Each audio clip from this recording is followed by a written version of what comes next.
En esta unidad 2 vamos a comenzar hablando sobre las características y propiedades de los polímeros, dado que tanto la matriz como el material utilizado como refuerzo o carga del material lignocelulósico se componen de polímeros. Ambos componentes van a tener diferentes orígenes y estructura y por lo tanto también propiedades diferentes eh, digamos, van a contribuir de manera distinta cuando conforman el material compuesto. Las matrices poliméricas son materiales de alto peso molecular cuyas propiedades están determinadas principalmente por la estructura molecular.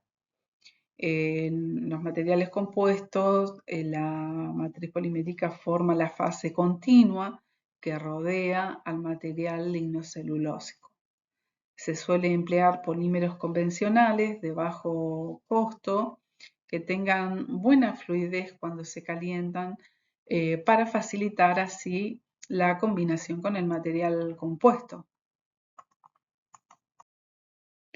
El material lignocelulósico se compone principalmente de tres tipos de polímeros: la celulosa, la hemicelulosa y la lignina. Las propiedades de estos polímeros son muy diferentes de los polímeros sintéticos con los que se combinan para obtener materiales compuestos. Como veremos más adelante, los materiales fibrosos tienen una pared eh, heterogénea, donde la hemicelulosa y la lignina conforman la matriz de la pared y la celulosa actúa como un elemento reforzante.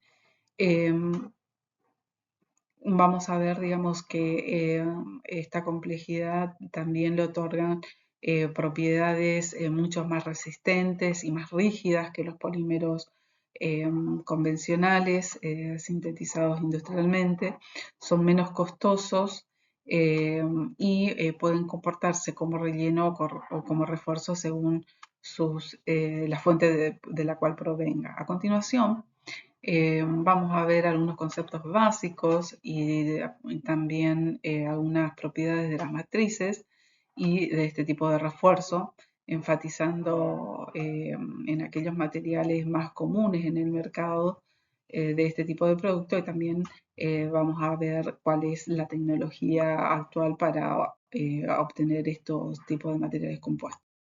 En lo que respecta a la estructura de los polímeros, podemos decir que son compuestos de alto peso molecular formados por la unión de moléculas más pequeñas de bajo peso molecular mediante el proceso de polimerización.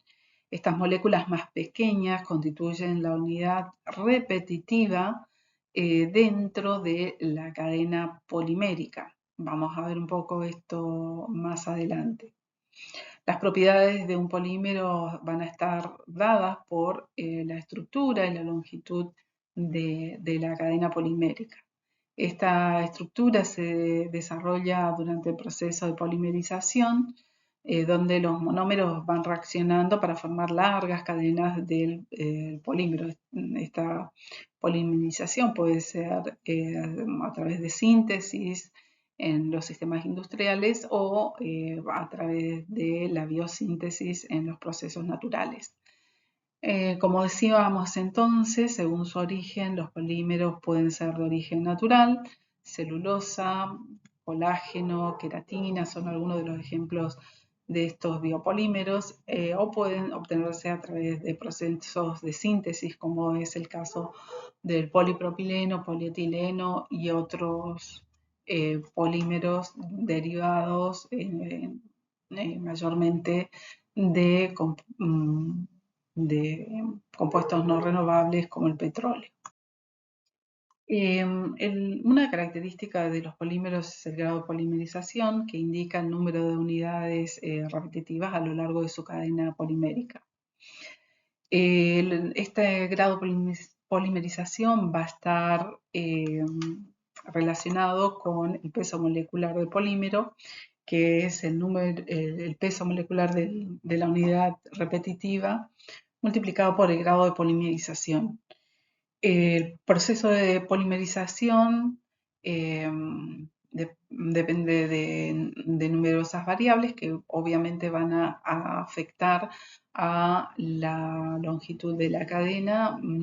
Es difícil obtener un número constante de unidades repetitivas enlazadas, sino que generalmente esto es variable y por lo tanto el peso molecular también del polímero va a ser variable.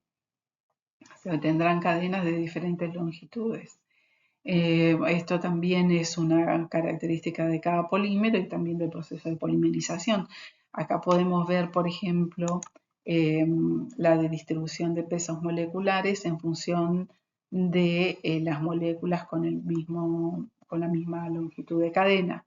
Entonces, se suele caracterizar a cada uno de los polímeros como por su peso molecular en número y también por su peso molecular promedio en peso. La distribución de pesos moleculares es estadística y va a depender, ¿no es cierto?, de las condiciones de polimerización. Por lo tanto, generalmente cuando se habla de pesos moleculares se habla de una distribución. Los polímeros se caracterizan por tener una distribución de pesos moleculares, ya sean sintéticos o polímeros naturales. Por lo tanto, se les denominan polidispersos. Las moléculas que tienen un único peso molecular definido se denominan monodispersas y suelen ser polímeros sintetizados por organismos vivos como las proteínas y los ácidos nucleicos. Los polímeros pueden estar conformados por un único tipo de monómero, denominados homopolímeros, o por múltiples tipos de monómeros, denominándose los heteropolímeros. La disposición de las unidades que se repiten en un heteropolímero se puede controlar durante la polimerización para, de esta manera, influir en las propiedades del polímero. Los polímeros se pueden clasificar de acuerdo a su estructura molecular en termoplásticos, ya sean con cadenas moleculares lineales o cadenas moleculares ramificadas. También pueden ser del tipo elastomérico o termoestables según el grado de reticulación dentro de la estructura molecular, que pueden ser un poco menos densas en el caso de los elastómeros o más densas en el caso de los termoestables. Estas estructuras moleculares van a estar relacionadas con las propiedades del polímero, como son su temperatura de transición vítrea y también su temperatura de fusión. En este cuadro podemos ver algunas de estas temperaturas características, por ejemplo, para el caso del polietileno, con una estructura lineal, su temperatura de transición vítrea está debajo de 0 grados, menos 125 grados, y su temperatura de fusión en torno a los 135. Vemos también algunos ejemplos de estas temperaturas para el polipropileno, el poliestireno y el cloruro de polivinilo y el PET, cuyas estructuras son ramificadas y también más complejas. Los polímeros termoestables en general son polímeros moldeables por calor, con modificación química e irreversible. Algunos ejemplos de polímeros termoestables son las resinas epoxis, las resinas fenólicas e isocianatos. Son polímeros que tienen una estructura altamente reticulada y por lo tanto no se funden o solubilizan una vez que están curados. El aumento de la temperatura va a conducir a una degradación en vez de fundirlos. En el proceso de moldeo se emplea calor para conseguir esta estructura reticular y una vez que se logra, la aportación de más calor no va a conseguir eh, generar más uniones entre estas cadenas. Estos materiales presentan frente a los termoplásticos una mayor resistencia a la temperatura e incluso pueden alcanzar propiedades ignífugas. Sin embargo, una desventaja de estos materiales es que no son reciclables, como son los termoestables, porque pueden volver a fundirse. Los materiales compuestos de matrices termoplásticas que han utilizado fibras lignocelulósicas en su estructura se han obtenido desde el siglo XX. Uno de los primeros materiales compuestos termoestables es la baquelita, formada por harina de madera y resina fenolformaldehído. Sin embargo, en los últimos años se han utilizado mayormente matrices de polímeros termoplásticos, eh, principalmente, digamos, por su capacidad de fundirse y poder ser reciclado. Esto se debe, ¿no es cierto?, al crecimiento también del mercado de los productos de construcción para exterior, por ejemplo, perfiles de puertas y ventanas, cubiertas de suelos, tanto interior como exterior. También la reticulación ocurre durante el primer moldeo, formación del producto. Después no queda otra posibilidad de cambio de forma, o sea, adopta ya una forma irreversible. Esta estructura resultante es muy compacta y confiere al polímero termoestable una gran rigidez. Las características más importantes de los termoestables, por lo tanto, son su elevada rigidez y temperatura de uso, que suele ser en general mayores a la de los termoplásticos. Como les comentaba, algunos ejemplos, ¿no es cierto?, de este tipo de resina son la resina fenol formaldehído, la melamina formaldehído, urea formaldehído, poliuretano, entre otros. Los métodos de transformación de estos polímeros más usuales son la colada, el laminado, el procesado y la inyección, que más adelante vamos a detenernos en estos procesos de formación. Los polímeros elastómeros están formados por moléculas reticuladas, pero el nivel de entrecruzamiento de las moléculas es menor que los termoestables, como podemos ver. El número de puntos de unión depende del número de grupos funcionales del monómero de partida, y esto también va a afectar a la elasticidad del material. La reticulación ocurre durante el primer curado, durante la formación del producto, y una vez que el producto está formado, después ya resulta imposible cualquier cambio de forma o de soldadura. Estos materiales presentan amplias zonas en las que, las cadenas están libres y por lo tanto se pueden flexionar o comprimirse ante esfuerzos exteriores.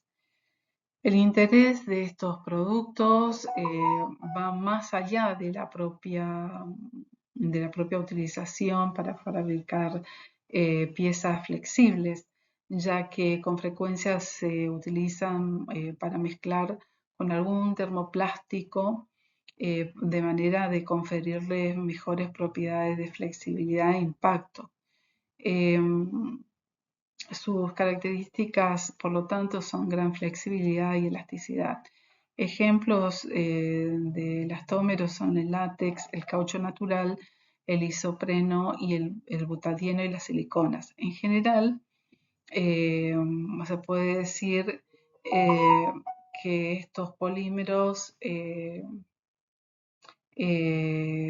se pueden procesar mayoritariamente usando las mismas técnicas que se emplean dentro de la industria del caucho. Como dijimos, ¿no es cierto?, estos elastómeros se pueden mezclar con polímeros termoplásticos Algunos de ellos, de esta manera se pueden obtener algunos polímeros con características termoplásticas, como son el caucho de poliéster uretano, el caucho de etileno propileno, el caucho de estireno butadieno estireno, todos polímeros, digamos, diseñados para tener determinadas aplicaciones específicas, como decíamos, ¿no es cierto?, cuando se busca mejores propiedades de flexibilidad e impacto. Los polímeros termoplásticos se pueden dividir en amorfos y semicristalinos según su estructura. Los termoplásticos amorfos están formados de cadenas moleculares largas que cuando se forman se enredan entre sí, dando lugar a una estructura molecular absolutamente desordenada, sin forma definitiva. Estos materiales no cristalizan debido a que su estructura es muy asimétrica o porque tienen ramificaciones laterales que impiden el ordenamiento y por lo tanto la cristalización. Suelen ser transparentes, presentan en general buenas propiedades ópticas y poca contracción durante el proceso de transformación. Las moléculas ramificadas están próximas entre sí, pero carecen de uniones químicas, lo cual permite la transformación de los termoplásticos amorfos por cualquiera de los procedimientos industriales para los polímeros termoplásticos, por ejemplo, extrusión, inyección y termoconformado. Algunos ejemplos de este tipo de polímeros son el acrilato estireno acrilonitrilo, abreviado ASA, el acetato de celulosa, el acetobutirato de celulosa, el acetopropionato de celulosa, la polisulfona o el polietersulfona. Los polímeros termoplásticos semicristalinos presentan zonas donde las macromoléculas están altamente ordenadas en el espacio o adoptando formas cristalinas. Tales ordenamientos se dan en estructuras moleculares simétricas como las que presenta el polietileno. La cristalización de los termoplásticos semicristalinos por lo general hacen que sean translúcidos o cuando la porción cristalina es muy elevada tiene una apariencia opaca. En los polímeros semicristalinos vamos a encontrar entonces regiones menos ordenadas o amorfas o regiones altamente, junto con regiones altamente ordenadas que representan las regiones semicristalinas. Por eso se dicen que estos polímeros son semicristalinos por presentar regiones amorfas y cristalinas. Suelen tener mejores propiedades mecánicas que los termoplásticos amorfos, especialmente en la resistencia a la fatiga.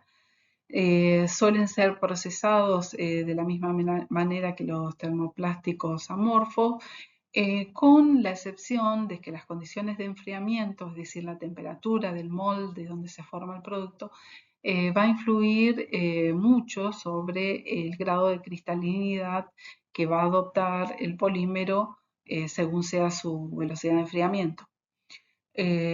Los termoplásticos semicristalinos más conocidos son el polietileno de baja densidad, el polietileno de alta densidad, el polipropileno, las poliamidas, el polietileno tereftalato, conocido como PET, el polisulfuro de fenilo y el politetrafluoroetileno.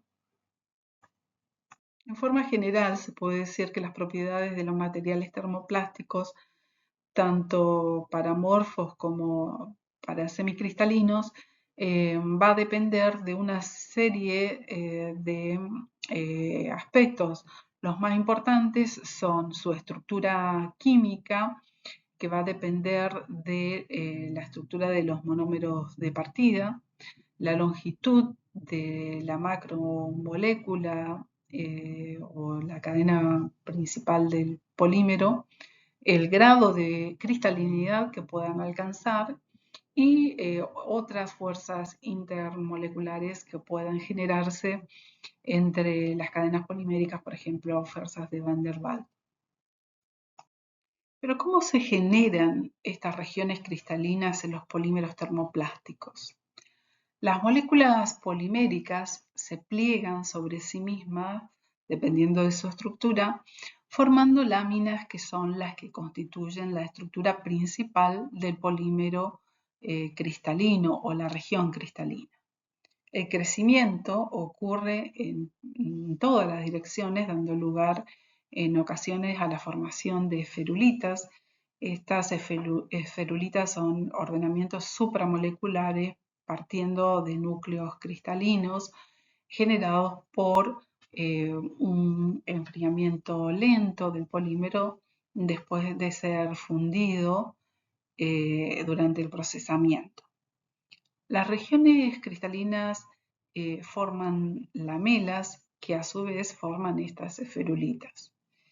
Estas esferulitas son el dominio más grande, con un orden específico y su tamaño suele ser mayor que la longitud de onda de la luz, lo que hace que los polímeros semicristalinos sean translúcidos y no transparentes como los amorfos, los termoplásticos amorfos. Los parámetros más importantes que afectan la estructura cristalina o la región cristalina son la disposición que puedan tener los sustituyentes en los átomos de carbono de la cadena polimérica.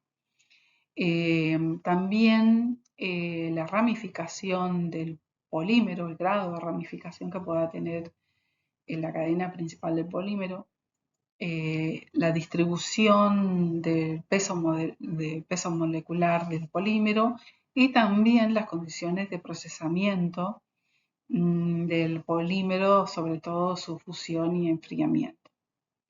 Durante el procesamiento, la velocidad de enfriamiento del polímero fundido puede afectar los tipos de cristales formados, también el tamaño y el número de ferulitas formadas. Por otra parte, la orientación molecular inducida por el procesamiento, o sea, las condiciones de procesamiento generalmente requieren altas presiones y esas altas presiones generan un cierto ordenamiento molecular. Esto también podría aumentar la cristalinidad final del polímero sólido. Para un termoplástico semicristalino dado, un mayor grado de cristalinidad va a representar una mayor rigidez por ese alto ordenamiento molecular y las fuerzas que pueden existir a lo largo de las cadenas poliméricas en las regiones cristalinas. También va a representar una mayor resistencia a la tracción, mayor resistencia a la fluencia, mayor resistencia al calor, mayor viscosidad y temperatura de fusión, y esto va a afectar a las condiciones de procesamiento y de transformación de estos polímeros, mayor contracción al moldeo como consecuencia de ese ordenamiento molecular durante el enfriamiento, mayor postcontracción después de ser procesado y pueden sufrir una leve tendencia al alabeo, que es una leve curvatura en el polímero. El PET es un polímero semicristalino que tiene una velocidad lenta de cristalización y por su relativamente bajo grado de cristalinidad, en función del tipo y de las condiciones de transformación, puede tener un estado amorfo transparente, como en los envases de bebidas, por ejemplo. Los diferentes grados de cristalinidad de los plásticos cristalinos se pueden ver en esta diapositiva, donde el polietileno, por ejemplo, puede alcanzar un 80% de cristalinidad, el polipropileno entre 60 y 70, y el PET vemos que es relativamente bajo, ¿no es cierto?, entre 30 y 40. A diferencia de los termoestables, los polímeros termoplásticos pueden fundirse repetidamente por calentamiento y cuando se enfrían se endurecen a medida que se restringe el movimiento de las moléculas. En el caso de los polímeros amorfos, las moléculas del polímero permanecen desordenadas a medida que se enfrían después que son fundidos. Se considera, ¿no es cierto?, que estos polímeros son amorfos, por lo tanto, y la temperatura a la que van a solidificar se conoce como la temperatura de transición vítrea. En el caso de los polímeros semicristalinos, vamos a ver que a medida que se van enfriando, van adoptando un alto ordenamiento molecular, formando, ¿no es cierto?, las lamelas, las esferulitas y finalmente, ¿no es cierto?, las regiones cristalinas. El rango de cristalinidad de estos polímeros puede ser entre 40 y 80% de su estructura. El grado de cristalización siempre va a depender, ¿no es cierto?, del ordenamiento molecular que alcancen durante su enfriamiento. Por eso se dice, digamos, que la historia del polímero durante su procesamiento, es decir, su fusión y posterior solidificación, también va a influir en su cristalinidad. Los polímeros semicristalinos presentan, por lo tanto, una temperatura de fusión, además de una temperatura de transición vítrea. Esto se debe, ¿no es cierto?, a que tienen una región amorfa y una región cristalina. Por encima de la temperatura de fusión desaparece el ordenamiento molecular en cristales y la fluidez del polímero se vuelve, aumenta considerablemente. La figura muestra cómo las diferentes propiedades del polímero cambian con la temperatura, ya sea amorfo, cristalino o semicristalino. Si bien los polímeros tienen propiedades similares a los sólidos como la elasticidad y la estabilidad dimensional, también tienen características similares a los líquidos como la fluidez, que dependen de la temperatura, el estrés y la presión. Entonces podemos ver cómo en el caso de los polímeros amorfos, tanto el volumen como la expansión térmica, como su calor específico, su conductividad al calor y su módulo, van a cambiar a partir, ¿no es cierto?, de la temperatura de transición vítrea. En el caso de los polímeros 100% cristalinos, estos cambios se dan una vez que alcanzan la temperatura de fusión y los polímeros semicristalinos van a tener dos cambios significativos. Uno primero cuando alcanza su transición vítrea y otro en el punto en que alcanza la temperatura de fusión. Aquí podemos ver la evolución de cada una de estas propiedades y por lo tanto, digamos, cuando se hace el análisis del comportamiento térmico de un polímero, se puede determinar, digamos, sus tipos de estructura de acuerdo al comportamiento de estas propiedades que se mencionan en esta figura. La longitud de cadena o grado de polimerización también es una magnitud característica de los termoplásticos, al igual que de otros tipos de polímeros. En general, los plásticos no se componen de moléculas de igual longitud de cadena, sino que pueden tener diferentes longitudes, pero presentan en general una distribución parecida a la campana de Gauss, como podemos ver en la figura, donde se distribuye el número de moléculas en función del peso molecular. El grado de polimerización se puede controlar durante el proceso de fabricación del polímero y viene determinado por el punto medio de la curva de distribución o campana de Gauss. Este peso molecular se puede determinar para algunos polímeros por cromatografía de permeación gel, por ejemplo. También se puede determinar por viscosimetría. En general, digamos, estas técnicas están bien detalladas y existen normas estandarizadas para su determinación. En general, también se puede decir que cuando aumenta el grado de polimerización va a aumentar la viscosidad, la resistencia a la tracción, la resistencia al rasgado, el alargamiento o rotura también va a aumentar, así como la resistencia al impacto. Si el grado de polimerización disminuye, vamos a ver que también se produce una tendencia a cristalizar, se produce una disminución en el hinchamiento, el material se vuelve más estable dimensionalmente, se produce también una disminución de la tensofisuración y también se produce un aumento de la dureza.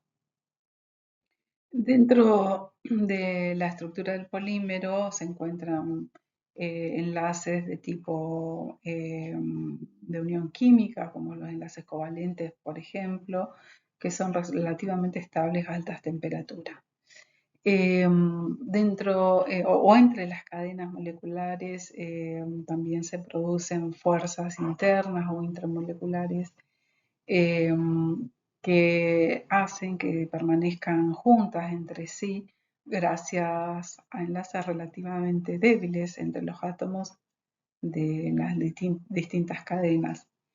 Las fuerzas de Van der Waals, las fuerzas dipolares, enlaces entre puentes de hidrógeno son fuerzas moleculares que pueden estar presentes en la estructura del polímero dependiendo, ¿no es cierto?, de su estructura química. El aumento de la temperatura en un material termoplástico genera un incremento de la energía de la estructura molecular. Cuando alcanza una determinada temperatura, se produce la ruptura de las fuerzas intermoleculares que mantenían unidas a las distintas moléculas entre sí, quedando estas moléculas libres para poder desplazarse una respecto de las otras. La facilidad de deslizamiento de unas moléculas respecto de las otras es lo que conocemos como fluidez del material y que viene determinada para cada material por la longitud de sus cadenas moleculares. Es así que aquellas moléculas más largas, de peso molecular más elevado, están más enmarañadas, por lo tanto la fluidez va a ser menor.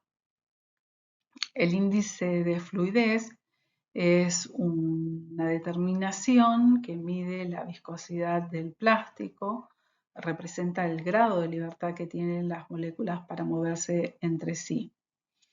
El índice de fluidez se suele llevar a cabo en un equipo específico, bajo condiciones normalizadas, y generalmente se expresa por el Melt Flow Index o por el Melt Volume Index, todo es expresado, ¿no es cierto?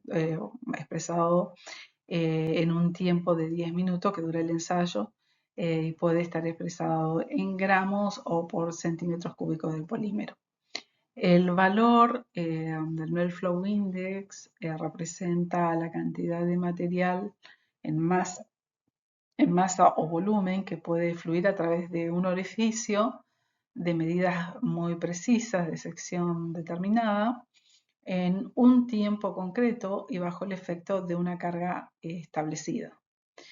En iguales condiciones, la mayor cantidad de material que pueda fluir indica que es un material de mayor fluidez y por lo tanto de mayor índice de fluidez. El Melt Flow Index o índice de fluidez es representativo de cada material y sirve para comparar distintos materiales entre sí. Se suele usar como control para evaluar la calidad de un proceso de transformación o para evaluar la degradación de un material. Solo por comparación de los valores del Melt Flow Index después y antes del proceso de un material nos permitiría, digamos, conocer si se ha degradado o no durante su procesamiento. Porque, bueno, la degradación va a afectar, ¿no es cierto?, a su estructura molecular, producirse un acortamiento de las longitudes de la cadena polimérica, etc. El índice de fluidez es una medida característica de los polímeros termoplásticos que se funden a una temperatura dada, basado en la norma STM de 1238, que define el método y el dispositivo de medición, como se muestra en la figura. En este ensayo se precalienta el dispositivo de manera de eliminar la humedad o agua del sistema. Una vez alcanzado la temperatura objetivo, se carga la muestra en el cilindro precalentado y se cubre con un pistón con un peso dado según el tipo de polímero, que también está establecido según norma. En el caso, por ejemplo, del polipropileno se usan 2,16 kilogramos y una temperatura de 210 grados centígrados. El polímero entonces alcanza esta temperatura de fusión y comienza a fluir, a extruirse a través del orificio del dispositivo bajo esta carga de 2,16 kilogramos y se mide o se pesa, digamos, la cantidad de polímero que se extruyó por cada 10 minutos de duración de la prueba. De esta manera se obtienen ciertos valores en gramos por cada 10 minutos. Cuando mayor sea la viscosidad de la muestra, menor va a ser el índice de viscosidad. Este índice de fluidez se usa como una referencia para elegir el tipo de procesamiento del polímero y también seleccionar las condiciones de procesamiento, ya sean extrusoras o inyectoras.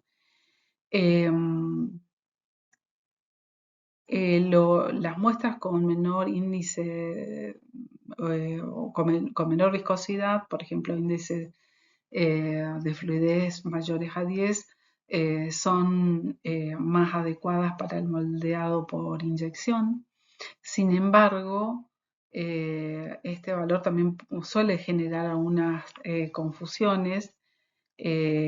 Por eso es importante hacer estas comparaciones siempre a la misma temperatura y bajo las mismas condiciones de carga en el pistón. Por ejemplo, en el caso del polipropileno, como les comentaba, se utilizan 2,16 kilogramos y 210 grados de temperatura, mientras que En otros tipos de polímeros pueden ensayar a la misma carga, pero temperatura cercana a los 190. Estos valores de índice de Melflow solamente son comparables si la temperatura y la carga son las mismas, si no, no pueden compararse entre sí. Si la temperatura de prueba es más alta o la carga es menor, el extruido del capilar va a ser mayor. Esto se va a traducir en un Melflow más alto y viceversa.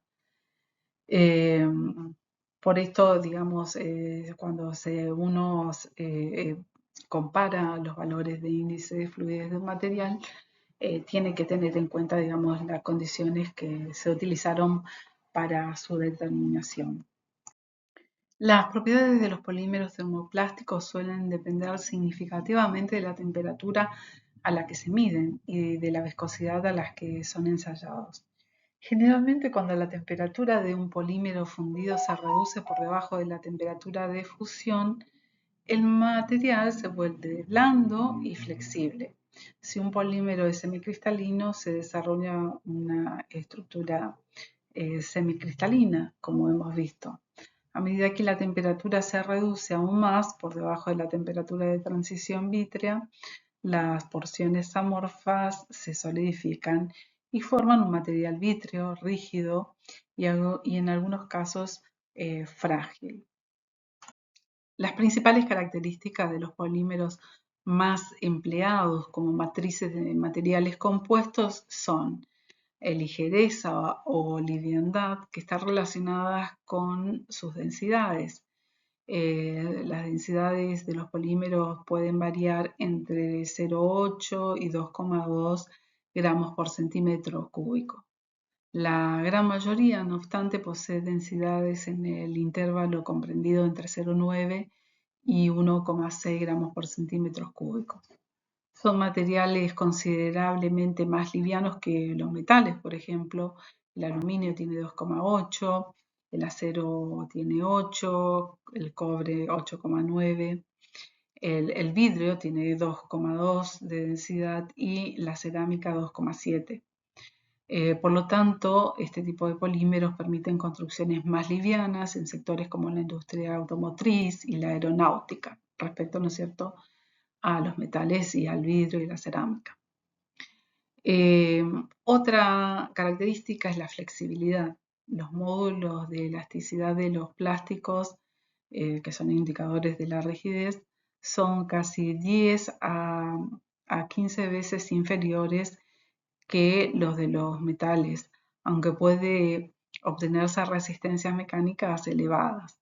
Esta flexibilidad permite que puedan emplearse en piezas como bisagras integrales, filmes para envases de gran resistencia. Un ejemplo de los módulos de elasticidad de varios tipos de materiales son, por ejemplo, para el polietileno de alta densidad, 1500 megapascales. El policarbonato 2500 en comparación, ¿no es cierto?, con otros materiales como el vidrio que tiene 90.000, el cobre 125.000 megapascales o el acero 210.000 megapascales. Otra característica también de estos materiales es su transformación rápida y económica. Las temperaturas de transformación están entre 150 y 300 grados, aunque en algunos casos especiales se pueden necesitar hasta 400 grados. Los procesos de transformación suelen ser rápidos y permiten grandes producciones en muy poco tiempo. Los procesos terminados no necesitan normalmente de un tratamiento posterior para su utilización. Otra propiedad que podrían aportar los polímeros al material compuesto es la capacidad aislante. La conductividad calorífica de los plásticos suele ser mucho menor que la de los metales. La mayoría de los plásticos son buenos aislantes térmicos. Para tener una idea, por ejemplo, la conductividad térmica del polipropileno es del orden de 0,22 watt por metro por grado Kelvin. El del poliestireno es de aproximadamente 0,17, del vidrio puede estar entre 0,7 y 1,05 y del cobre mucho más alto que el de estos materiales. La transparencia también característicos de algunos polímeros. Algunos polímeros son completamente transparentes, pueden competir, por ejemplo, con cristales minerales a los que pueden superar en cualquier caso en la transmisión de la luz. Las ventajas son, por un lado, su menor peso y por otro lado, su mayor resistencia a la rotura. Sin embargo, su dureza superficial es menor y por lo tanto más sensible al rayado. En cuanto a la estabilidad química, suele ser resistente a los ácidos y a las bases minerales, así como puede ser resistente también a las soluciones salinas, que sí suelen atacar a metales. Se suelen disolver en solventes orgánicos, pero esto suele ser controlable e incluso puede ser una ventaja cuando se quiere, digamos, disolver el polímero para ciertas aplicaciones. La permeabilidad de los gases también es otra propiedad que puede aportar al material compuestos. Algunos materiales poliméricos dejan pasar gases, por ejemplo, el polietileno es permeable al oxígeno, mientras que la poliamida deja filtrar el vapor de agua e impide el paso del oxígeno. Las aplicaciones típicas que aprovechan estas características son los filmes de envases o las membranas selectivas de gases.